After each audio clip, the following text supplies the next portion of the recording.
Welcome to Connected Enterprise Podcast. This is Carl Lewis, your host from Vision 33. And my guest today is Enrique Alvarez from Vector.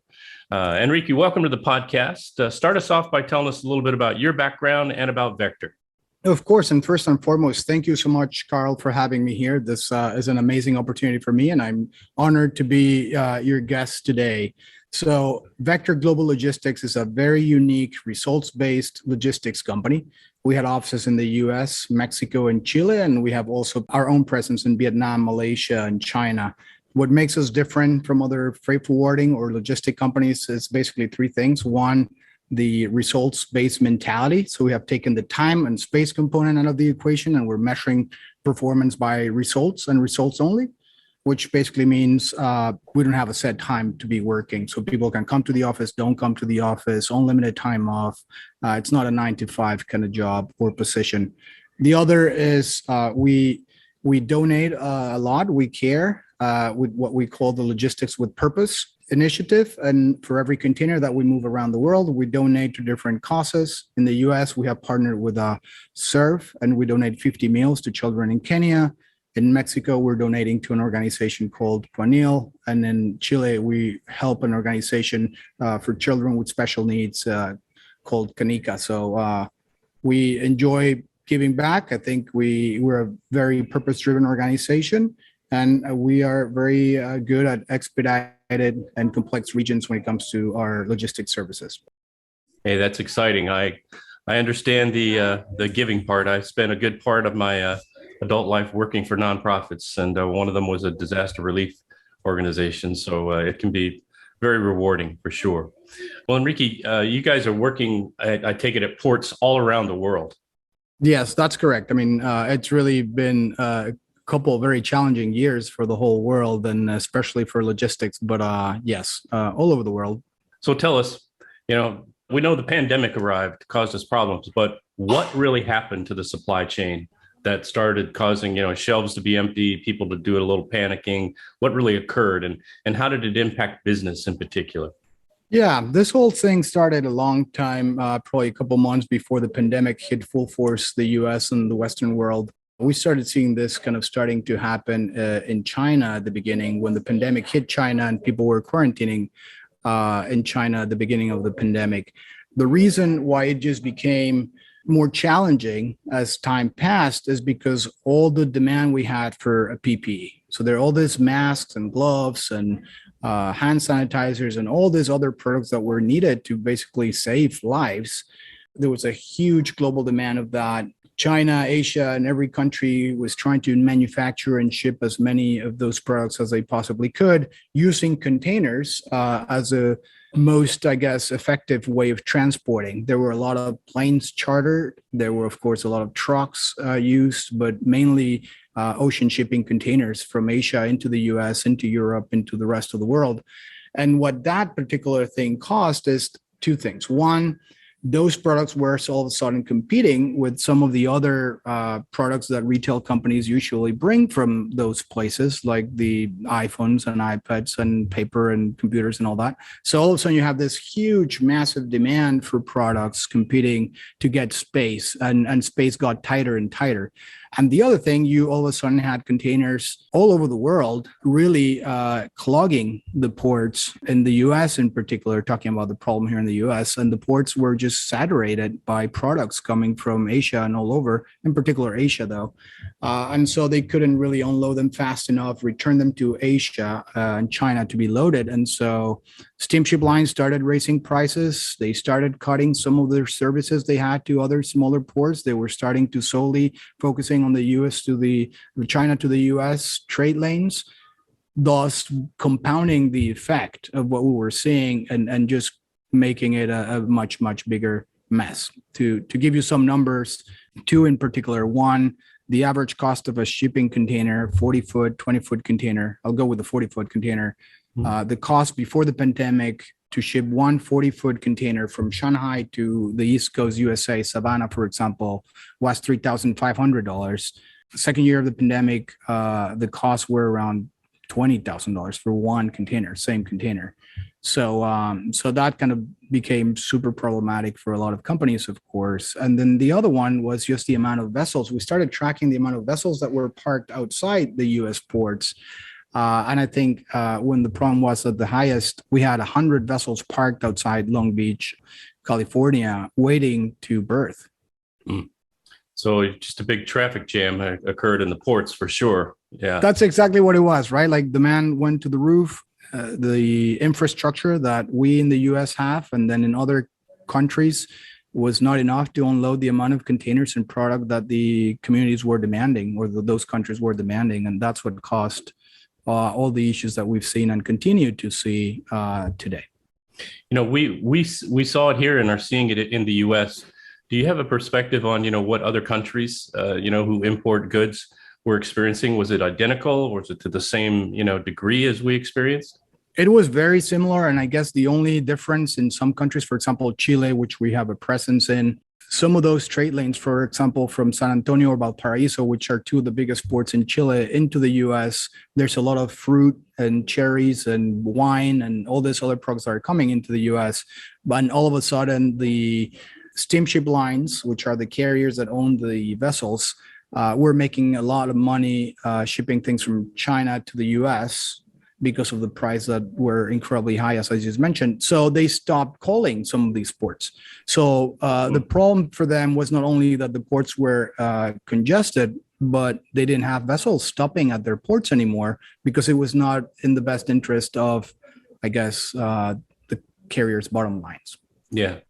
So we have this problem that was really kind of created by PPP requirements and, that production lines and shipping and everything else kind of shifted all of their focus to PPP for a period of time.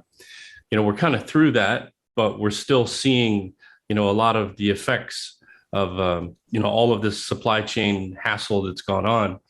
I don't know what the percentage of, if you think of before the pandemic as normal, right? Right. Maybe we shouldn't. But how far back do you think we are now? Are we 50% of the way back to what that was, or 50% back to where we will be? How much have we recovered, I guess, is the question. Yeah, no, and it's a really, really good question. And I think using the same information data that I gave you before, right? Like the price of a container and then the amount of vessels parked outside. So the answer is it's getting better. There's no doubt about that. Now, the reasons for that being the case, of course, has to do with the inflation and demand being lower and people shipping a little bit less. And there's not as much panic as there was before. But just giving you those two data points, right now, as of today, the Long Beach has 28 vessels parked outside. So it's not 100, but you shouldn't have vessels parked outside the port, right? I mean, that's not the way it works. Like they should just go inside the berth, get unloaded, go back.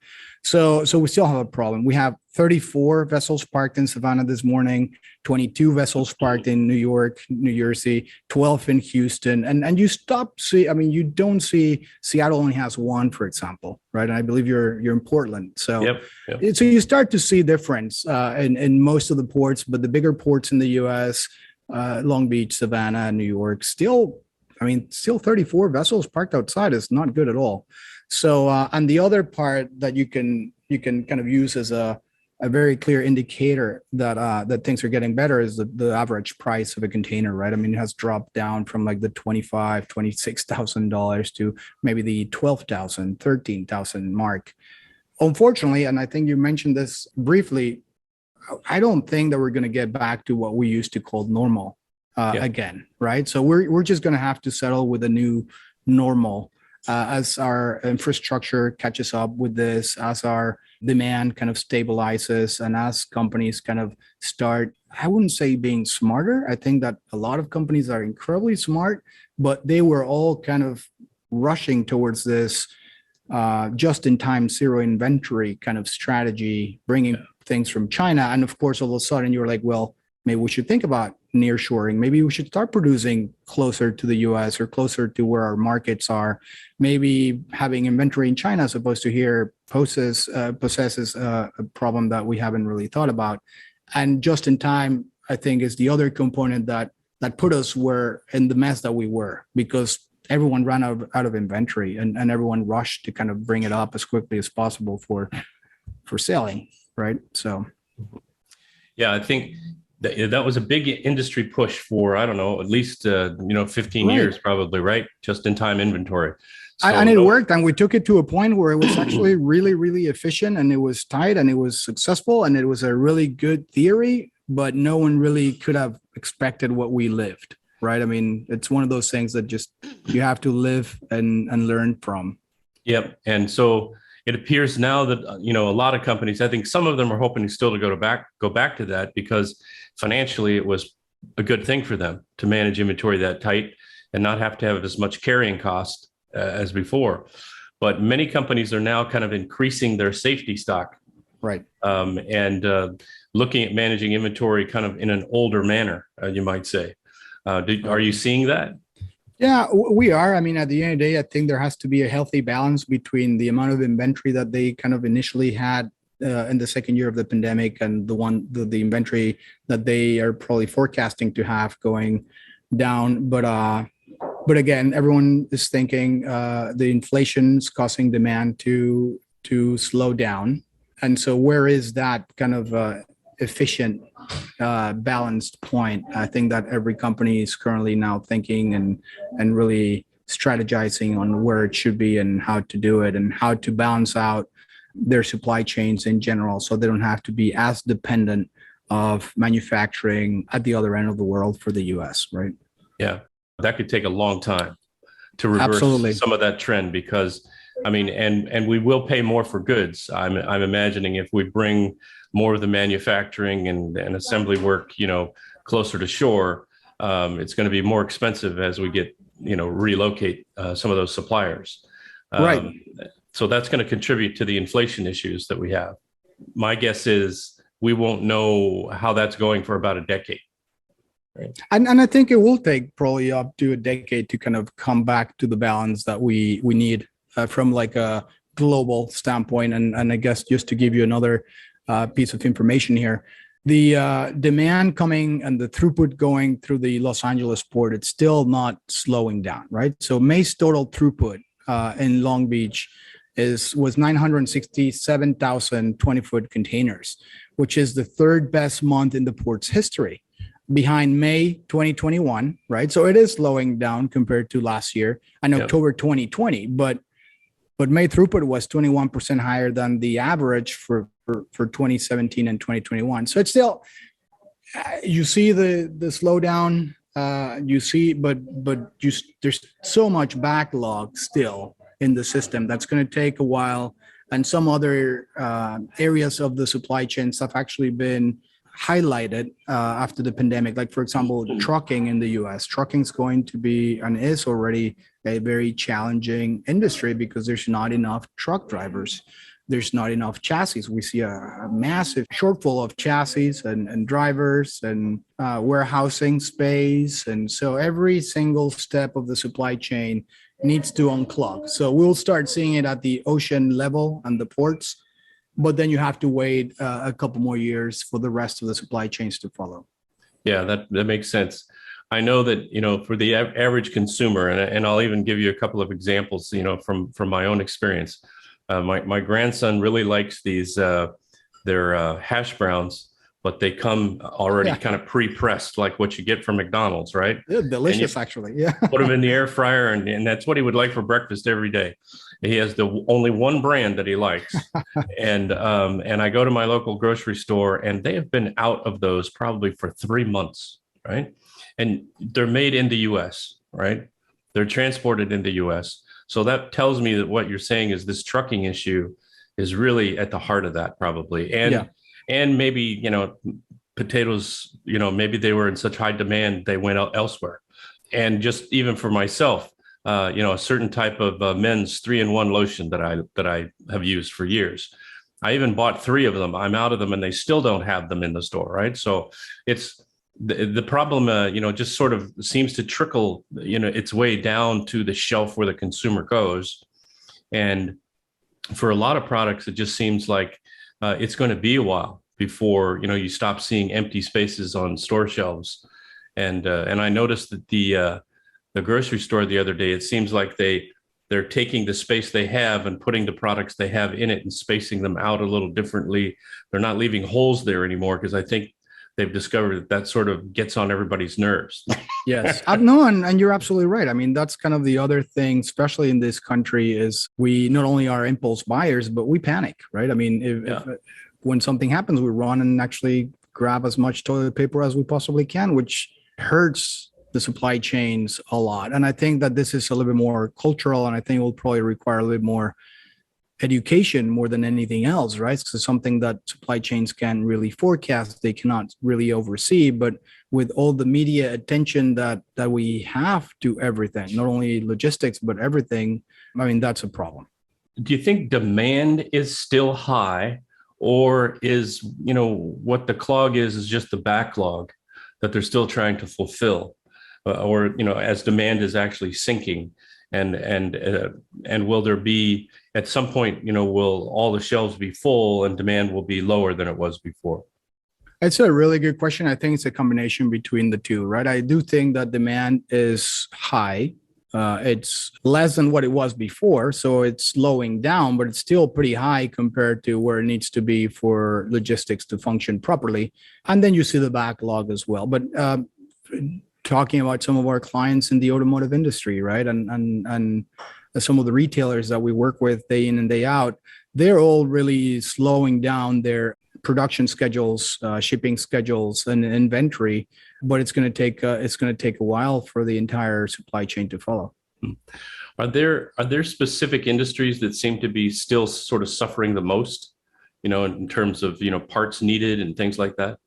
I think it's in general, but like the automotive industry, for example, has actually been hit very badly, not only from like the microchips, for example, that I'm sure you heard about. I mean, that really affected not only that industry, but some others. That's still a problem, and I think will continue to be a problem for a while. And of course, then you also see some of these other electronics. I think it's also an industry that has a big backlog. So it's across the board. And now, as if we didn't have enough with recovering from the pandemic, there's a war. And then there was a big earthquake in Afghanistan. And there's so many things that are happening with climate change and changes in the policy and politics, which of course I don't want to get into, but all those things, all those tariffs and all that affect global supply chain. So again, I don't want to be super negative about this. I mean, one thing that I think it's very positive is that people in general are starting to have a better appreciation for what logistics means and what they do and why they are important. And I think owners and CEOs of large and small companies are starting to really think about logistics, whereas before logistics was really just like a second thought on everyone's minds. I think it took the pandemic to make us aware that, hey, what you buy here at your grocery store here has all these things and all these steps behind it. So you should probably be more mindful before placing that order on Amazon, because it's so easy to buy that. We just buy tons of useless stuff, and I think that doesn't help anyone. Yeah, I think you're right. Yeah, I'm one of the fortunate ones that gets to hear a lot about supply chain because my wife works in a packaging company. Oh, and so one of the things I often hear about, you go to the grocery store to buy something that's in a jar. The typical consumer doesn't understand that that's the glass industry is behind that, right? And that they have to make the jars, right? So there's been a shortage, right, of things like that. So, that just small things have a huge impact, right, and they can impact an entire industry, out there very quickly. And you talk a little bit about your grandkid, I believe, right? Yeah, the one that likes it. So that's the other thing that I think I'm very, very optimistic about. Like the new generations are coming in, and I think they are so much more educated when it comes to making buying decisions, right? I think they're going to start buying products that are from companies that are more responsible, that are more caring, that are more sustainable, that are more, and they're starting to request and I guess just demand that it's done. So I'm hopeful for that. I see it in my kids as well, and that's a really good thing to be hopeful for. Do you see companies sort of taking a look at their suppliers overall, and if they were completely leaning towards suppliers in China, are they looking at alternatives, even replacements? Yeah. Seriously? Yeah. No, so yes, and to the point again, and we participate a lot in the automotive industry. We work with the big tier one companies around the world, and you're actually starting to see things from not only starting to question it to people that are moving manufacturing lines to other countries just because one, they might be more efficient from a shipping standpoint, but then also because they feel that wherever the country that they were manufacturing those products or those parts in was just not, I guess, respectful or caring enough for their workers or for nature or for whatever other reason. So you're starting to really see those changes that are really, I guess, inspiring. That's good to hear. So what do you think the new normal will be? Because I don't think it's I think you mentioned, I don't think it's going to ever go back to exactly what it was for sure. What will be the sort of the mix of things that changes to bring, because I think it'll be a better place, right? I agree. More I agree with thoughtful you. place. Because I do think it was driven highly by, margins, right? And just in time, right? Those two things really put a lot of our dependency on places far away for everything, and maybe not so much in the future. Is that possible? Absolutely. So I think you'll start to see a combination of things. One sector that's very interesting is technology. So there's a lot of investments in supply chain technology, making sure that we know where the containers are at all times, making sure we can track and trace them, better purchase ordering software, and just continue to streamline the supply chains, right? Try to integrate your suppliers' IT systems into yours and so on and so forth. So I think that's going to be critical. And I think that's going to be very interesting to see, like how to measure consumer demand in such a way that people that are manufacturing can make better decisions as of where to manufacture so that you're reducing your overall cost, in particular with shipping. Then the other thing that we'll see is also on the technology side of things, like trucking. We mentioned trucking, and I think we could probably have like a full episode on trucking in the US because it's really a bad problem, and you don't hear as much as you should hear in the news. But I think you'll see driverless trucks finally coming into our highways. You'll start to see fully automated warehouses. I had the pleasure to go to Port Bremerhaven in Germany, and the whole port is automated. Of course, for us to do that, we have to make sure that we take care of our amazing port workers, right? They are heroes, really, throughout the pandemic, and everyone kind of like praised the doctors and nurses, but honestly, all the other delivery, DHL, FedEx delivery, UPS delivery drivers, port workers that worked with COVID, without COVID for many, many long hours to unload containers. I mean, they were heroes, right? So we can't forget about them. We have to find a way to continue automating and recognizing the amazing value that humans bring, and in particular, port workers. And then at the end, I think you also see companies starting to nearshore. So really making decisions on where to manufacture. And you'll start seeing companies hopefully being more strategic and smart about the amount of products that they're manufacturing, maybe consolidation a little bit as well. And the one thing in particular that I'm in particular interested in and passionate about is you'll start seeing companies making decisions based on purpose and being driven by purpose as opposed to just trying to maximize profits at all costs. I think that's going to be the more exciting change to see, and you can start to feel it a little bit. Yeah. Well, and people are definitely making decisions about companies they want to purchase from based on those criteria Absolutely. as well. Yeah, for sure. Yeah, I think if you're not going to incorporate that at the core of your company, if you're not a purpose-driven company, you'll basically just go under. I think it's going to be that plain and simple, right? No matter how big you are or how much market share you have, if you don't understand by now that if you worry about profits before other things that make more sense and are more, I guess, in line with human nature, then you're just going to go under. Yeah, yeah. So what steps is Vector taking for the future?